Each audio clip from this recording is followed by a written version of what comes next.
नमस्कार, मैं विशाल, एक बार फिर से आप सभी का स्वागत है। तो कुछ समय पहले जफर जो कि चैतन्य सिंह बने, उसके बाद भी उनके खिलाफ षड्यंत्र जारी है, लेकिन अब वो घर वापसी करा रहे हैं।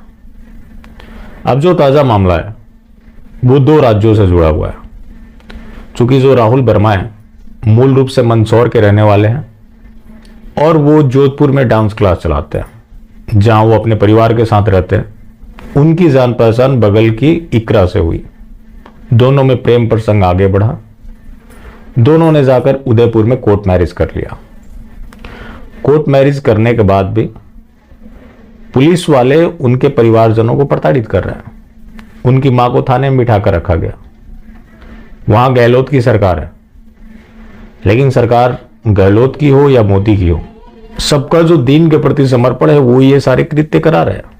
अभी हाल का मामला है जिसके ऊपर हमने चर्चा भी किया था। राम सिमरन जो कि पहले अली अकबर हुआ करते थे, उन्होंने घर वापसी की, एक फिल्म बनाया, तो पहले केरल सेंसर बोर्ड ने उसको पास नहीं किया। जब वो सीबीएफसी के पास गए, central board of film certification, जो कि सूचना और प्रसारण मंत्रालय के अंतर्गत आता है, केंद्र में मोदी सरकार है, उनको फोर्स किया गया कि आप पुराने नाम के साथ सामने आए, फिर विचार किया जा सकता है। और उसमें जो हिंदू पक्ष था उसको काट दिया गया। तो केंद्र में बैठी मोदी सरकार हो या राज्यों में बैठी कहीं कहीं कांग्रेस की सरकार हो, सबका समर्पण दीन के प्रति है। वरना कोई ऐसा मामला आप उठाकर बताइए जहां कोई लड़की लव जिहाद की शिकार हो रही हो और लड़के के घर वालों को प्रताड़ित किया जा रहा हो। ऐसा नहीं होता।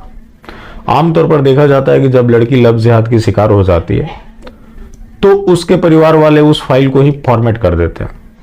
मतलब वो ये मान लेते हैं कि लड़की हमारी थी ही नहीं, जिसका नाजायज फायदा वो बखूबी उठाते हैं।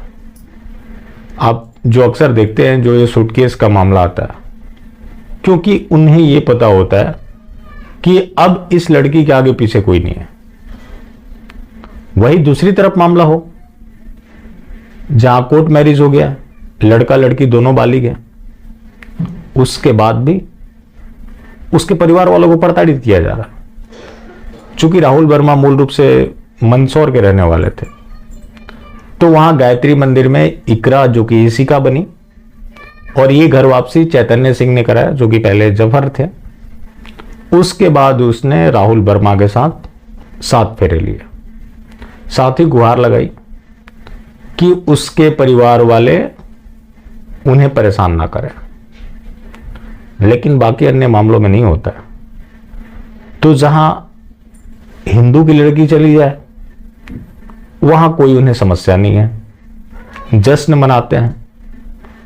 अपनी एक कोई स्वेच्छा से चली जाए तो कानूनन तो लड़ते ही हैं। बाकी जो गैंग है वो ग्राउंड पे काम करता ही है, क्योंकि ऐसे मामलों में तो यही होता है कि लड़का लड़की हो या उसके परिवार हो, उसके जान को खतरा होता है। लेकिन दूसरी तरफ लव जिहाद के मामलों में इस तरह की कोई घटनाएं सामने नहीं आती, जो कि लड़की ने यहां स्वेच्छा से किया है। यहां पे नाबालिग का भी कोई कॉन्सेप्ट नहीं है। फिर भी कानून के विरुद्ध जाते हुए पुलिस उस परिवार को प्रताड़ित कर रही है। अब पुलिस तो वही करती है जो सरकार चाहती है।